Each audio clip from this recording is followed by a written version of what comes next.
Wat leuk dat je kijkt naar Information Talk.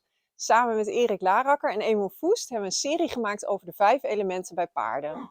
De 5 elementen zijn van oorsprong een onderdeel van de Chinese geneeskunde en zijn heel breed inzetbaar. Zo hoort er bij elk element een seizoen, maar ook een levensfase. De elementen hebben een cyclische relatie met elkaar, net als de natuur. Verder kun je karakteromschrijvingen linken aan een bepaald element. Elk element heeft ook valkuilen wat gezondheid betreft. De elementen zijn water, hout, vuur, aarde en metaal. Een paard is bijna nooit 100% één element, maar je kunt vaak wel 1 of 2 elementen herkennen die de boventoon voeren. Wil je meer informatie over de elementen in zijn algemeen? Kijk dan onze uitgebreide introvideo waarin Erik en Emiel elkaar ook voorstellen. De link staat hieronder in de omschrijving en hier kun je ook de linkjes vinden naar alle andere elementen. Veel kijkplezier! Warmte, passie, zomer, het element vuur. Ja, hard. Emiel zegt het al. Volgens mij is hij net voorbij. Nu wij dit opnemen is de zomer net voorbij inderdaad. Ja. Emiel, wat kun je ons vertellen over het element vuur en het karakter wat daarbij hoort? Gedragsmatig vind ik vuurpaarden hele plezierige paarden. En dat heeft voornamelijk te maken met hun naar buiten gerichte gedrag. Ja, je kunt makkelijk met ze in contact komen, je kunt het contact makkelijk leggen, ze houden van aanraken.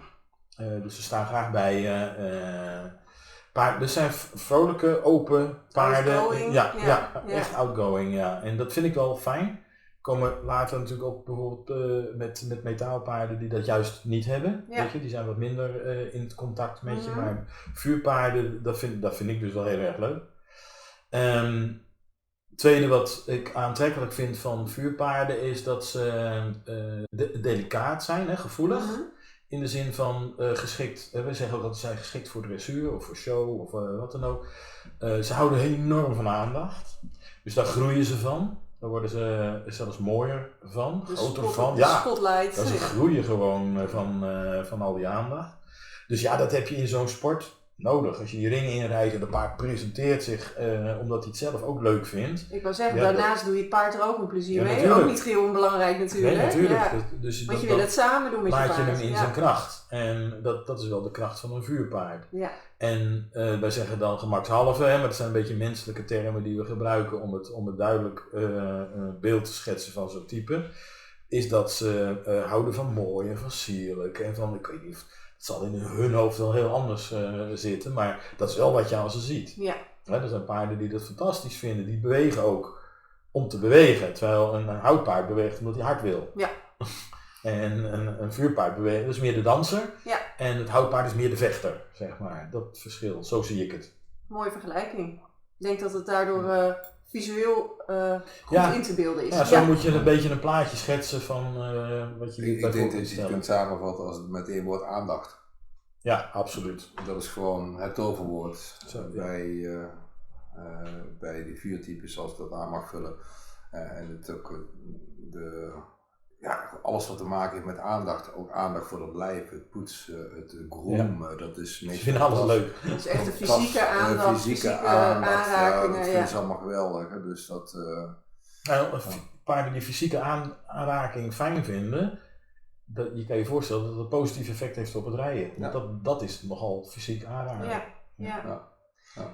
Is dan een valkuil dat ze, als ze staan graag in de spotlight, ze zijn graag aanwezig, dat op een gegeven moment doorslaat en dat ze misschien overprikkeld raken, dat ze dat risico druk worden? Dat loop je absoluut. En dan worden ze, je zegt het al, ze worden zenuwachtig, nerveuzig. Ze zijn ook heel bewegelijk over het algemeen, dus dat uitzicht dan in die fysieke drukte van hun lichaam. En ik denk dat je als je bij houtpaarden ze overneemt, dan is dat vaak fysiek, omdat ze dat aanbieden. En bij vuurpaarden is dat eerder mentaal. Ja. Omdat ze daar op een gegeven moment dan gaan ze op error en dan kunnen ze niet meer. Dus bij vuurpaarden moet je heel goed uitkijken dat je ze niet mentaal overbelast. Ja. Ze zijn makkelijk mentaal in een burn-out te krijgen, eigenlijk. Vuur, burn-out, leuk. Ja. Ja. Goed, hè? Leuke Dat is over oorslag. nagedacht. Goed gevonden. Jullie zijn natuurlijk ook ontzettend bezig altijd met het welzijn van de paarden. Hè? Wat heeft een paard nodig? Niet alleen in de training, maar ook in zijn huisvesting. Een vuurtype staat graag in de aandacht. Is dat dan een paard wat je juist in het allervoorste stukje weiland zet waar iedereen langskomt, of in een stal die prominent aanwezig is?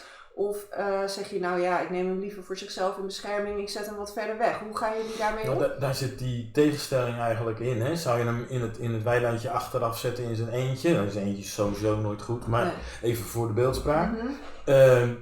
Dan verpietert hij, want dan krijgt hij te weinig aandacht. Ja. Maar dat snel mentaal overbelasten, dat zou je kunnen krijgen als je hem juist in de voorste box zet waar iedereen aan hem zit, iedereen langsloopt en dan krijg je al die prikkels. Want daar vraagt hij ook om. Ja. Dus ik denk dat een vuurpaard, dat je daar heel goed juist over na moet denken waar, en dat zal ook per paard wel eens verschillen, maar even in zijn algemeenheid zou ik hem niet aan de voorkant zetten en ik zou hem niet achterin zetten. Nee, dus daar moet je echt wel een beetje zoeken naar de En balans. zeker stel dat je hem ook op stal houdt, hè, wie staat er links en wie staat er rechts van hem. Dat is belangrijk. En kijk, aan zo'n aardepaard, die is niet zo gek, niet zo snel gek. Nee. Die zet hij in de voorste, dat vindt hij wel gezellig. Nou, alleen wel een nadeel. Als je de aardetrap in de voorste zet, iedereen die voorbij komt. Geef hem wat te eten. Geef wat te eten. Precies. Heb je dat probleem weer? Ja. Nee, dus het is wel, en ik denk dat het bij vuurpaarden ook vrij specifiek is. Ja, je kan niet denken, komt wel goed. Kijk, ze zijn hypersensitief. En dus echt letterlijk op energieniveau. Ze voelen precies aan wie of wat voor stemming je zit. Ja, het is wel bij te veel of bij te weinig. Bij te veel of bij te weinig. Dus waar paarden, zeg maar, die heel erg gestrest zijn, daarnaast staan, pikken ze dat ook gewoon continu op. Hè. En dat is nog een valkuil. Ik moest trouwens net even denken, wat grappig. Hij zegt van hele leuke paarden mee te werken, ik niet. Ik vind ik vind ze geweldig om te behandelen. Je bent daar niet gevoelig genoeg voor. Nee, dat zal het dat zijn. Ja. Laten we het daar maar op houden. Nee, maar ik heb juist moeite met dat overgevoelige vaak erbij, maar heeft er iets mee te maken. Emiel heeft veel meer element vuur in zich dan dat ik heb. Ik bedoel, bij mij, ik heb gewoon een gebrek daaraan. Daarom vind ik het vaak snel aanstellers, weet je, van normaal, weet je. Dus dan zie je maar weer, ik moest er naar dan denken, ik vond het wel grappig hoe je zelf qua type dus ook daar anders mee omgaat. Ik vind het fantastische leuke paarden om te behandelen. Wat je nu zegt, zie je ook terug in de gevoeligheid op bijvoorbeeld op pijn. Ja, precies. Ze zijn Ja. hypersensitief. En dat is Dus ook een op heel het belangrijk. pijnvlak. Als ze maar een heel klein beetje pijn hebben, vinden ze het al heel erg. Ja. Dan denk ze al snel, Precies, en daarom heb ik die paarden, ik heb ze leren kennen door gewoon heel simpel een houttype, die heeft een hele hoge pijngrens. Dan mag je allemaal spuiten inzetten, acupunctuurnaalden inzetten, trek maar een beetje aan mijn benen, noem maar op allemaal. Alhoewel ze het meest sensitief zijn, juist, dat is heel grappig. Bij een houttype, als je daar een acupunctuurnaald moet je hem heel kort doen, want het is heel snel. Het is echt hyper-yang. Bij vuur is dat ook zo. Aardetype, metaal, water, dat duurt veel langer voordat dat allemaal daar wat gaat gebeuren. Maar er zit wel een heel groot verschil in pijnperceptie tussen hout en vuur.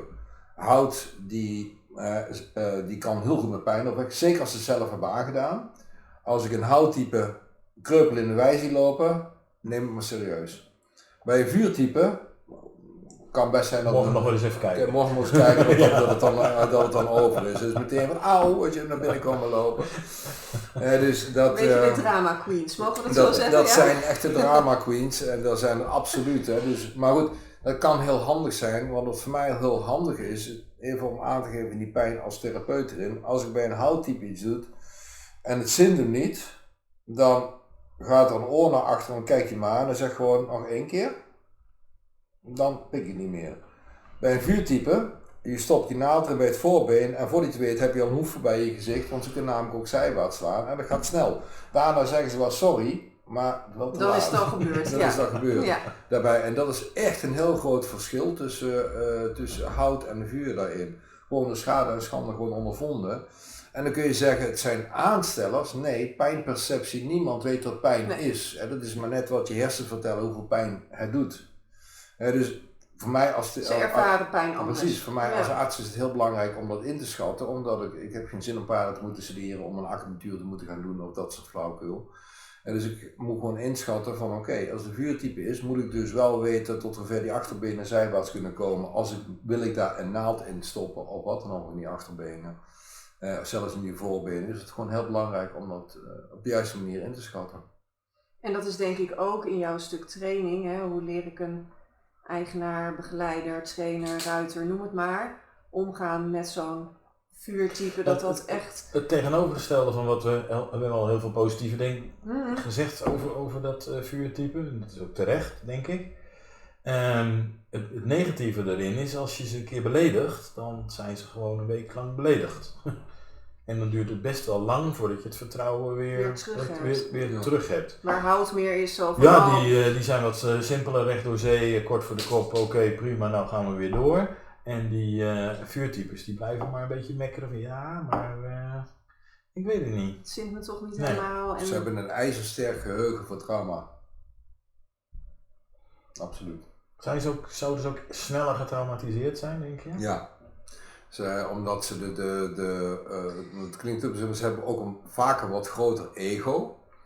En op het moment dat zeg maar niet gevoed wordt, dan kunnen ze heel snel, en dat is nog een belangrijk stuk erbij, in de waterfase schieten. Ja? Via de verachtingscyclus. En als ze dan in die waterfase zitten, dan is dat enthousiasme, de positieve kant van het vuur is het enthousiasme. De negatieve kant is hysterie. Ja? En dan schiet het naar angst. Ja. En als ze daarin zitten, is het heel moeilijk om ze daaruit te krijgen. Dus zowel bij het element water als bij het element vuur, dat zijn de eerste paarden waar emotioneel trauma, PTSS, hoe je het allemaal wil noemen, daarin zit. En ook vast en diep gaat zitten. Ja. Hout, die schuttelt veel sneller van zich af en die gaat door. Dat wil niet zeggen dat het niks met hem doet.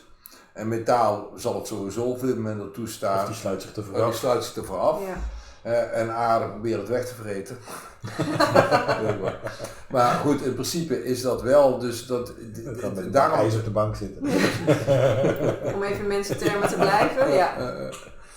Dus het zijn in die zin, qua trauma's zijn het hele lastige paarden. Dus ze zijn moeilijk om in die zin... Dat is natuurlijk altijd met hoe gevoeliger, hoe spitser het allemaal komt. Ja. Dat is heel simpel. Ja. Je zegt dat al heel mooi, hè? Het zijn hele gevoelige paarden. Ik kan me zo voorstellen als zo'n paard op een gegeven moment met pensioen gaat bijvoorbeeld. Het is er eentje die graag in de spotlight staat. Dat je die niet zomaar wegzet en zegt... nee, die moet je in ieder geval aandacht blijven geven. Ja. Wat bij ons natuurlijk, we hebben een aantal trainingsvormen vanaf de grond. Dus als een paard niet meer geschikt is om te rijden, kun je altijd nog met hem werken vanaf de grond. En dan kun je heel goed de belasting doseren, zeg maar, die je geeft. Fysiek en mentaal hou je het dan wel op peil. Ja, want hij krijgt wel die belangstelling, die aandacht. Ja, maar stel dat dat zo'n paard uit de sport heeft gezeten, dan mist hij wel echt die aandacht. Dus dat voorbeeld wat jij ook wel eens geeft, hè, van sportpaarden die altijd die aandacht krijgen en ineens niet meer mee mogen en de volgende krijgt het wel. Ja, die worden gewoon... En vaak worden ze nog uit de stal gehaald. Ja, van hun plek afgezet. Wat een koningsstal was, zullen we zeggen, daar komt de volgende dus kijken. Dat is eigenlijk bijna een soort van energetische voeding die ze dan missen. Ja. En dat zie je wel terug in ze, daar verpieteren ze wel van. Ja. Er zijn 2 paarden die kun je niet op pensioen zetten, wat mij betreft. En dat is hout en dat is vuur. Maar wel op een andere manier. Hout moet bloem moet blijven werken. Die is niet zo nodig, daar gaat het niet om aandacht. Vuur moet aandacht houden. Vuur, gaat er niet om het werken, maar die moet altijd zijn aandacht blijven houden. Andere elementen die kunnen veel beter gewoon, weet je wel, rustig op pensioen. Maar die 2 moeten op een andere manier eigenlijk nooit met pensioen. Jij zou bijvoorbeeld een vuurpaard ook kunnen gebruiken om neer te zetten en de anatomie uit te leggen. Ja. Om maar wat te noemen. Ja, dat doen we ook. Ja. Ja, dat doen we hier. Wij hebben natuurlijk de gelegenheid om dat te doen, Ja. hè? Dus dat is fijn. Ja. En dat kunnen Er kunnen natuurlijk allerlei manieren voor Ja. te vinden zijn. Ja. En een verzorger of met kinderen. exterieurbeoordeling. Ja. Ik wil als ik er maar 1 extreem voorbeeld van vertellen, wat ik zelf heel veel geleerd heb, dan praat ik echt over lang geleden, 25 jaar geleden. Toen moest ik bij een van de beste dressuurruiters in Engeland moest daar zijn. En maar niet zozeer om die krek te behandelen, maar haar oude krek, die inmiddels 22 was. Daarbij was ze kreupel als wat, zwaar depressief en het naar huis om zag lopen, denk je van, geef die maar een spuitje. Maar op een gegeven moment het hele verhaal doormeten, et cetera. Had ik zoiets van, ja maar luister, je krijgt het paard maar op één manier goed. Wanneer heb je hier een wedstrijd? Ja, komende zondag. Ik zei, laat hem in die vrachtwagen en neem mee. En ga dan naar buiten toe, ga een rondje lopen met hem. Want wat jij hebt gedaan, precies wat ik net zei, dat was eerst een stal. Heeft hij 12 jaar, is dat zijn koningsstal geweest. Hij is eigenlijk op een mindere plaats komen staan. De nieuwe krek staat daar. Hij gaat niet meer naar wedstrijden. Hij is voor zijn gevoel aan de kant gezet. Het leven, Letterlijk. letterlijk, ja. het leven heeft geen zin meer. En ze Nee. keek me aan. Ik zei, meen je dit serieus? Ik zeg, ik meen het serieus. Ja. Ik kwam een maand later terug. Nou, ik zag gewoon een ander paard. Ja. Ik bedoel, hij liep beter, alles erop en eraan. Hij had zijn trots weer terug. Het woord trots is echt iets wat bij het element vuur hoort. Absoluut. En Ja. dat moet je ook, in die trots moet je dat laten, of je het onzin vindt of niet. Als je hem goed wil hebben, moet je hem dat laten zijn. Duidelijk. Dit is echt het mentale stuk Ja. waar we het nu over hebben. Kun jij nog iets meer toelichten wat fysiek gezien valkuilen zijn voor het element vuur? Uiteraard hitte. Dus dat waar je voor op moet passen. Het zijn ook de dieren die je snel ook in de zomer ook wat elektrolyten zou moeten gaan toevoegen. Volle zon kan een ding zijn, voor alle paarden kan het uiteraard een ding zijn, maar voor vuurtypes zeker, want de zwakke punten zijn natuurlijk de dunne darm en het hart, daar zijn er mee. Dus paarden die gevoelig zijn voor IBD, irritable bowel disease en dat soort dingen, dat vaak in de dunne darm zijn. Deze dieren zijn daar net wat gevoeliger voor dan andere type paarden. En uiteraard alles wat met de bloeding en het hart te maken heeft, is een ding. Dus vaak uitzicht dat inderdaad, wat ik net zei, in hitte. En alles wat daarmee te maken heeft, dan moet je er extra voorzichtig mee zijn. Vind ik. Ja. Ja. En nou staat er in onze audiotheek van Information Medicine ook een geluidsbestand voor het element vuur. Wanneer zou jij dat inzetten of adviseren? Kun je een paar mooie combinaties noemen van andere bestanden? Ja, nou in ieder geval bij vuurtypes altijd, dat lijkt me duidelijk. Zeker in een zwakkere periode, dus dat wil zeggen dus in een zomerperiode zou ik dat zeker meer gaan gebruiken. Ik hou van een combinatie water-vuur in dit geval, wat we net hebben gezegd, voor om ze balans te krijgen en ze niet in het waterstuk te laten schieten. Op het moment dat er veel meer stress tevoorschijn komt, kun je combineren met het stress, alignment, niet te vergeten. Als voor één type het programma alignment geschikt is, voor mensen gebruiken we hem eigenlijk gewoon continu, maar ook voor paarden is het dat wel. Om letterlijk in die verbinding te houden. Aarding is ook een mooie combinatie daarbij, om letterlijk, die energie stijgt op, hitte stijgt op. Ja. Vuurpaarden zitten wel hoog. Die zitten heel hoog, dus onze letterlijk, precies, moet altijd hier voor ooievaar denken bij vuur. Triestemie. Ja, ooievaar, ja. Dat is echt op een top vuur. En dus om dat weer naar beneden te krijgen, dus het element aarding, is daar een mooie voor. Alignment, stress, balans, allemaal dat soort dingen gebruik ik graag daarvoor. Ja. Goeie tips. Jullie hebben ook een vuurtype staan hier. Het wedstrijdpaard van jouw vrouw Gaia, die vindt het fantastisch als die in de belangstelling staat, Valero. Zullen we eens eventjes bij hem gaan kijken, dat jullie wat meer over hem vertellen en hoe het vuurelement tot uiting komt bij hem? Ja, wat ik bij Valero wel heel mooi vind, is dat hij ook het uiterlijk heeft wat past bij een vuurpaard. Leuk, laten we daar dan ook zeker eventjes naar kijken, want ik denk dat dat heel interessant kan zijn. Zeker. Leuk. Nou, hier staan we bij Valero. Ja. Europees kampioen Iberische paarden. Redelijk recent geworden. Ja, zeker. Ja. Zijn we nog steeds trots op. Dat snap ik, moeten jullie ook zeker zijn. En een echt vuurtype, hè?